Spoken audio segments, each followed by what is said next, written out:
vamos a ver que tenemos una alteración, una disminución de la oxigenación tisular, en la cual esto va a empezar a crear una disfunción mitocondrial, aumenta la actividad de cadenas de transporte de electrones, disminuye el ATP, disminuye las concentraciones de ATP, aumenta el lactato y aumenta los hidrogeniones. Por el cual, a partir de la disfunción mitocondrial, tenemos un nuevo problema que puede ser desequilibrio hidroelectrolítico y desequilibrio ácido-base. Por el cual, toda la parte protrombótica también va a ocurrir en el proceso del shock séptico. Ahí está bien, supongo. En el proceso del shock séptico, en la cual tenemos la característica de mayor formación de trombos y plaquetas. Entonces, la mayor formación de trombos y plaquetas va a llevarnos a una disminución del flujo sanguíneo como tal, ya la velocidad del flujo sanguíneo. Entonces, a partir de estos procesos, por la parte protrombótica, tenemos una hipotensión, tenemos una hipovolemia y un proceso de vasodilatación, por el cual todo esto nos lleva a todas las alteraciones base que vamos a tener en relación a la fisiopatología básica que habíamos aprendido al inicio, ¿ya? Es decir, el gran problema en el shock séptico es el agente causal, por el cual, ¿qué tenemos que hacer? Ya, pero ¿cómo? ¿Cuál es la primera línea de antibióticos?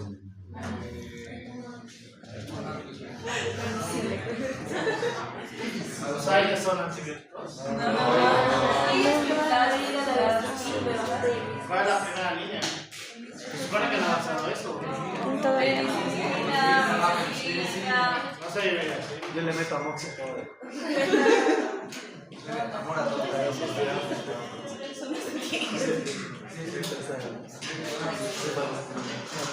No sé, son los de pequeño.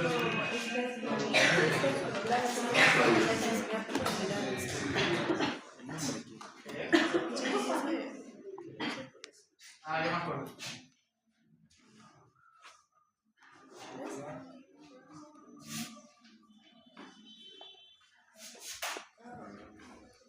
Tenemos que dividir la parte antibiótica en gram positivos, gram negativos, anaerobios, en la cual hacemos un primer círculo que toda la parte antibiótica que hace efecto directamente a los gram positivos, hacemos un círculo asociado en la cual tenemos otros antibióticos relacionados solamente con gram negativos y hacemos otro círculo será pequeño, en la cual solamente esté asociado con anaerobios, pero ¿qué ocurriría si tenemos mayor cantidad de bacterias asociadas? Qué sé yo, tenemos gram positivos y tenemos gram negativos, o tenemos, siempre me olvido sus siglas, bacterias resistentes a cefalosporinas, bacterias resistentes a penicilina, bien penicilina resistente, multidrogo resistente, etcétera, etcétera. Por eso tenemos que dividir en categorías en las cuales entran, dependiendo de lo que estemos tratando de eliminar, por si acaso. Si hacen lo que creo que más o menos están suponiendo que tienen que hacer, que es dar antibiótico y ya, entonces van a crear un montón de desastres. ¿Por qué ustedes los van a llevar al shock séptico a los pacientes?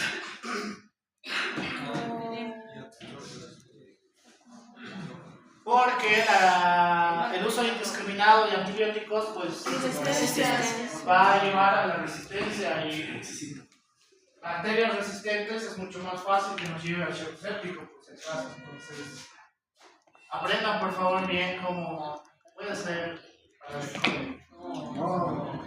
Para el COVID. Qué divertido. Sé que me van a apoyar mis colegas de fármaco. Entonces, una de las características dentro del shock séptico es el síndrome de dificultad respiratoria aguda. Para esto vamos a tener los criterios de Berlín, que está en leve, moderado y grave. ¿Por qué? Porque, bueno, ya estamos hablando del shock séptico, ya habíamos visto las alteraciones a nivel respiratorio. Está la alteración a través de la frecuencia respiratoria, está la alteración ante el FiO2, está la alteración ante la presión parcial de oxígeno, la presión parcial de CO2, etcétera, etcétera. Entonces, todo esto es importante, ¿por qué? Porque sí se ha relacionado el síndrome de dificultad respiratoria aguda en un paciente con shock, en la cual va a tener la característica de un peor pronóstico, es decir, lo que sea que estamos haciendo no está funcionando por el motivo, por el cual los criterios de Berlitz es un buen inicio para identificar si el paciente con síndrome de dificultad respiratoria aguda se encuentra leve, moderado o grave. ¿Por qué? Porque a partir de esto vamos a determinar si realmente está funcionando lo que hacemos, más la oxigenoterapia. Por eso en la primera parte que hemos llevado, la oxigenoterapia era tan importante, que hasta en eso se han equivocado. Pero bueno. Otra de las características asociadas al shock era la lesión renal, ¿ya? Tenemos la clasificación aquí, que es insuficiencia renal aguda, en la cual esto es muy importante. ¿Por qué?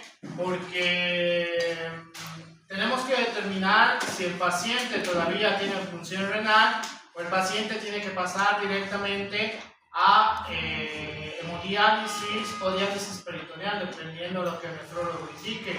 En este sentido, la clasificación aquí, la que usábamos antes, si es que alguien les dice la clasificación de Rifles, la que usábamos antes, esta se llama aquí, o Rifle modificado, porque los dos nombres que sirven. Vamos a utilizar la creatinina sérica y el volumen urinario, en la cual en un estadio 1 todavía tiene función renal adecuado, pero hay una disminución de la función renal. En el 2 hay un aumento del valor basal en relación a la creatinina sérica, que si digamos en un inicio estaba en 1.5, ahora se encuentra en 3 su creatinina sérica. Entonces eso sí está representando una alteración severa para la función renal. Y si ya tenemos menor a 0.5 ml kilogramo hora en 12 horas, entonces esto es sumamente grave para nosotros. Cuando ya estamos en una clasificación 3, tenemos que iniciar hemodiálisis porque prácticamente no hay función renal. ¿Ya? Y si no hay función renal, eso significa que estamos entrando en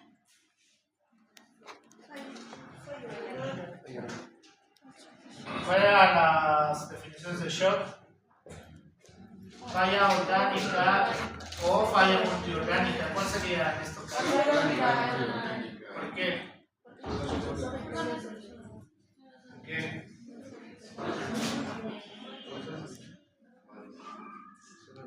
¿Por qué falla orgánica? En realidad les depende. ¿Por qué les he puesto la parte pulmonar y la parte renal?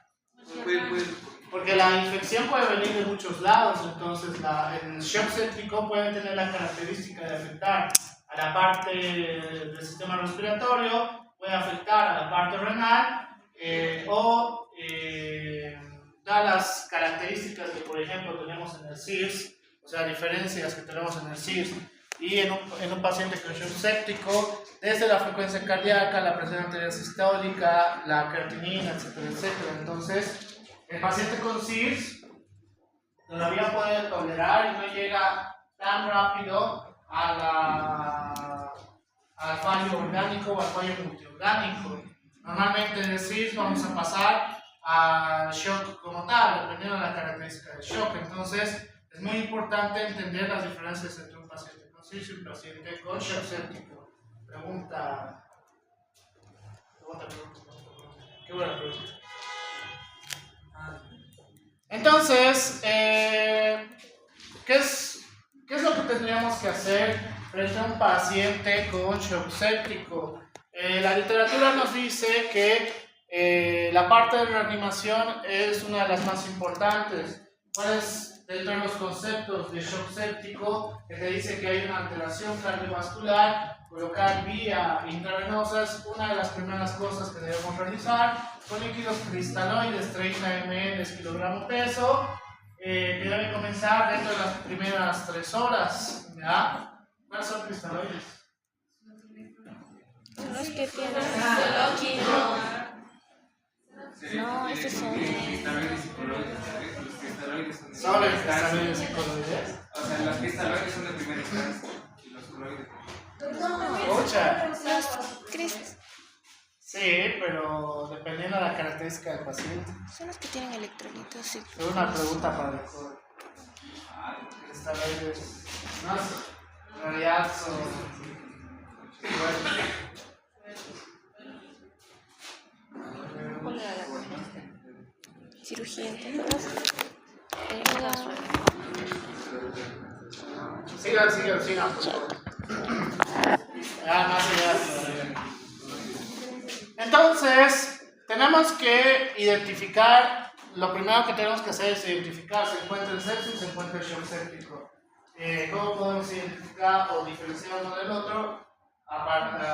Iniciando las características en la fase de shock, que son tres: pre-shock, shock establecido como tal y shock irreversible. Entonces, si tienen características de cualquiera de estos, estamos dentro del shock séptico. Si solamente hay un trastorno proinflamatorio más la característica de daño orgánico sin alteración cardiovascular, pues estaríamos dentro de una sepsis como tal.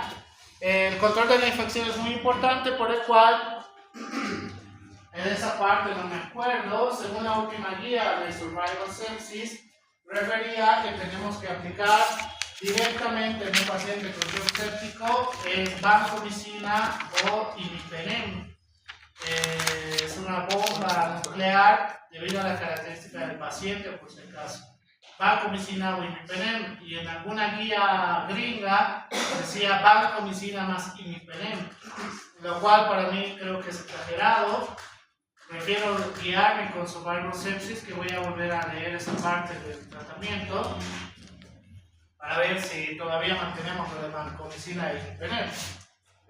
Pero obviamente el tratamiento es súper agresivo y el apoyo respiratorio es fundamental. ¿Por qué? Por la característica fisiopatológica, pues causa una disminución de la oxigenación tisular. Esta disminución de la oxigenación tisular nos lleva a una disminución de la saturación, obviamente. Por ese motivo, calcular el FiO2 es muy importante en nuestros pacientes. Ya me acuerdo por qué se aplaza el shock. Lo que les decía, el tratamiento antimicrobiano, según el Harrison, pero de hace unos 6 años, que lo voy a actualizar, dependiendo de lo que tengamos en la característica, hay muchas opciones, pero la mayoría son antibióticos de muy amplio espectro. ¿Por qué? Porque es un gran problema el paciente que se encuentra en shock séptico. Es muy difícil el tratamiento, si les soy sincero, porque si se equivocan y resulta que no le da la banco, pero sí le da el imipenem, ya han perdido un día o dos. Porque al tercer día recién hace el brote de antibióticos. Entonces, perder un día o dos puede ser la diferencia en que pierda o no un órgano. Así que, por eso es importante tener estos criterios.